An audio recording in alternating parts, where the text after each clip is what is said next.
معزز سامعین، السلام علیکم۔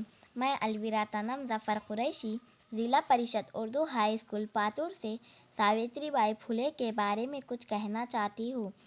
آج 3 جنوری کو پورے ہندوستان میں یوم خواتین منایا جاتا ہے اور اس کا سہرا جاتا ہے ساوتری بائی پھولے کو۔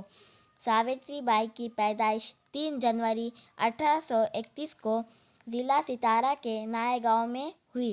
ان کے والد کا نام نویشے پاٹل اور والدہ کا نام لکشمی بائی تھا۔ 10 سال کی عمر میں ان کی شادی جیوتی با پھولے سے ہوئی۔ شادی تک ساوتری بائی نے کوئی تعلیم حاصل نہیں کی۔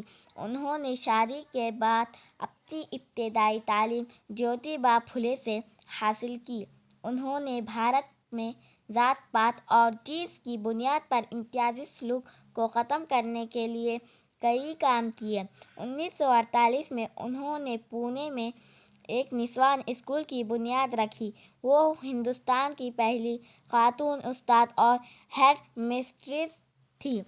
ابتدائی دنوں میں ساوتری بائی پھولے کو بہت پریشانیوں کا سامنا کرنا پڑتا تھا۔ وہ 2 ساڑیاں لے کر اسکول جاتی تھیں۔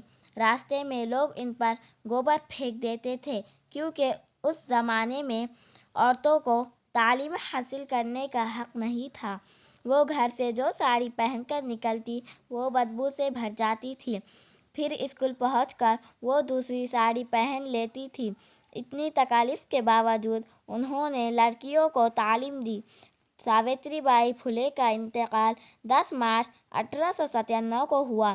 ہم جب بھی انہیں یاد کریں تو یہ بھی بات یاد کریں کہ اس وقت کا سماج کتنا ظالم تھا اور اس سماج میں ایک دلیر خاتون بھی تھی جن کا نام ساوتری بائی پھولے تھا، جنہوں نے لڑکیوں کی تعلیم کی راہ ہموار کی۔